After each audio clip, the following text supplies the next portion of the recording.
Morning all. I'm recording this on the laptop because I tried to record it on the big computer and the microphone is working, yippee, but now the camera is just making everything really blurred and shitey, so okay, forget that. Another book day today. This is the book that started it all. Can you see that? Diane Wynne Jones, 8 Days of Luke. Apparently it's a one-off. She wrote a lot of like series of books, and that's just a one-off, and it's kind of her not one hit wonder, but you know that one record that bands do that's not their usual output. That's Diane Wynne Jones, 8 Days of Luke. But it was the book that I picked up age 11 in the school library in Winsford and devoured it, read it, and it was like, this is fantastic. It deals with the Norse Parthenon mainly, and of course that was 1981. Jesus Christ, yeah, that was 1981. So that was a long time before the Marvel boom and the reintroduction of the Norse gods into the public consciousness. I think there was still a few people reading the comics for and that in the Avengers comics, but not many, and certainly not, in little corner town in the northwest. There were no comic shops or anything like that anyway. So that was my introduction to the Norse Parthenon. There'd been nothing on the telly, nothing available, no internet and all that, obviously, in the 80s. So yeah, so that was my introduction to it, and it's a really good introduction. It is a children's book. It's quite simple and basic, but it is sort of a children's book. And if you've never read it and you're into the magic, I would give it a read. Actually, I would recommend that you read it. But it brings me on to talking about the Norse Parthenon and their current depiction and how they're currently depicted and things like that at the moment, with basically the Marvel films and the spin-off TV series Loki.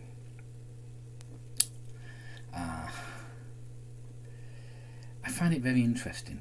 I really do. I find it really, really interesting. But they used for, obviously, the whole story behind the Marvel films as well, it became such a big thing. But when we shot Iron Man and filmed Iron Man in 2008, it was because they couldn't use a bigger character. All the big characters and all that we under licensed and used and all that. So we sort of went looking around and found Iron Man and used and sort of did the Iron Man film, and it became this absolute juggernaut. It became this absolute juggernaut of films, and I suppose it has in a way changed the way of filmmaking, or changed the way we look at films now. I know Scorsese's got a bit of a moan on about it all, and some of the other directors and producers, they're not proper films and all that.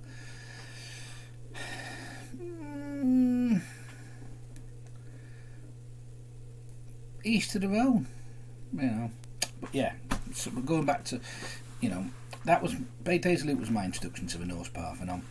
I think the Marvel films were a lot of other people's introduction to the Norse Parthenon, and how they've been reinvented. He struggles for the word for the new generation. I think it's a lot better being introduced to them through the Marvel films than this black metal church burning Satanist and all that.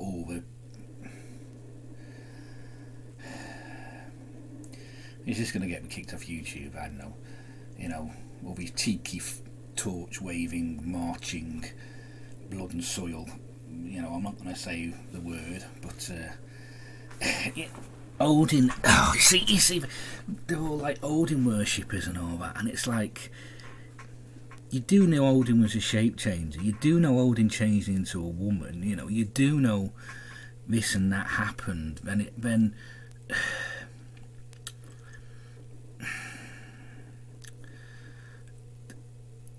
it's very hard to articulate how I feel about these symbols getting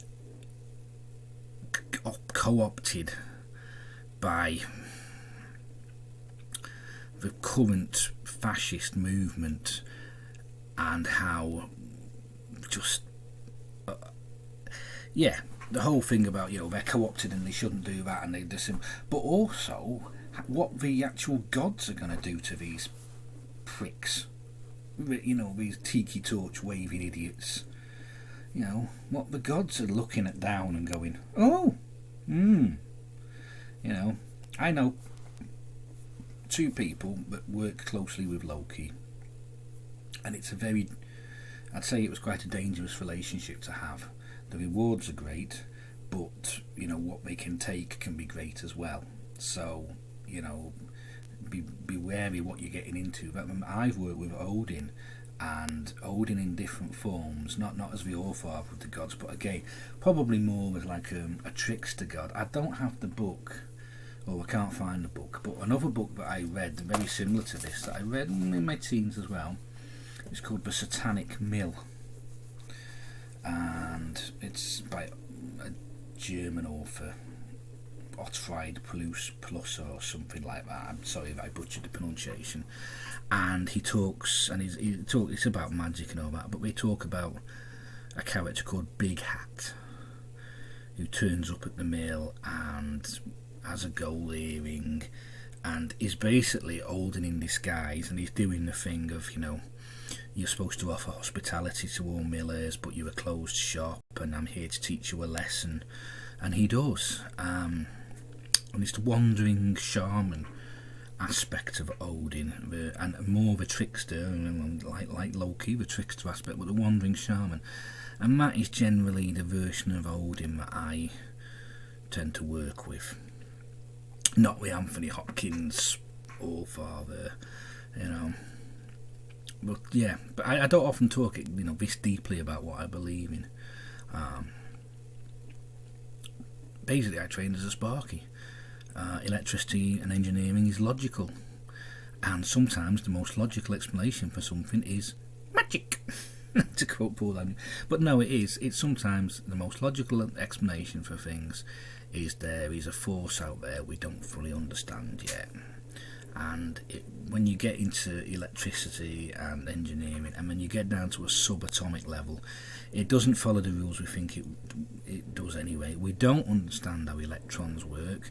We're not sure about this whole, they call it spooky action at a distance now, whether this is stuff I learnt at 16 years old in college and all that, but the chain of electrons that make up a circuit, it's actually the missing electron that moves, and it sort of moves backwards instead of forwards. So we have an electric circuit there, and you have a missing electron.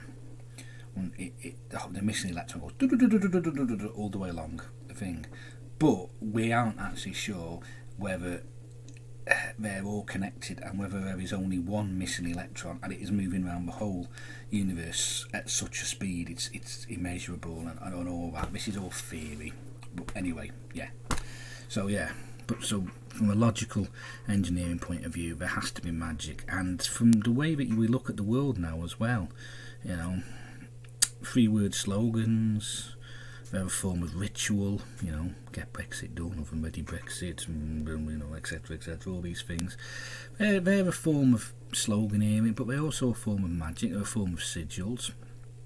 The way that you can hack the human brain, so it will remember these 3-word slogans and they become piffy little sound bites. I've spoken before, the McDonald's Golden M, it's a shorthand for all of everything that McDonald's is and McDonald's stands for, which is, but you start seeing it on the TV, and then you start, even if you don't like them or don't want them, there's a little part of your brain that goes, I could fancy one.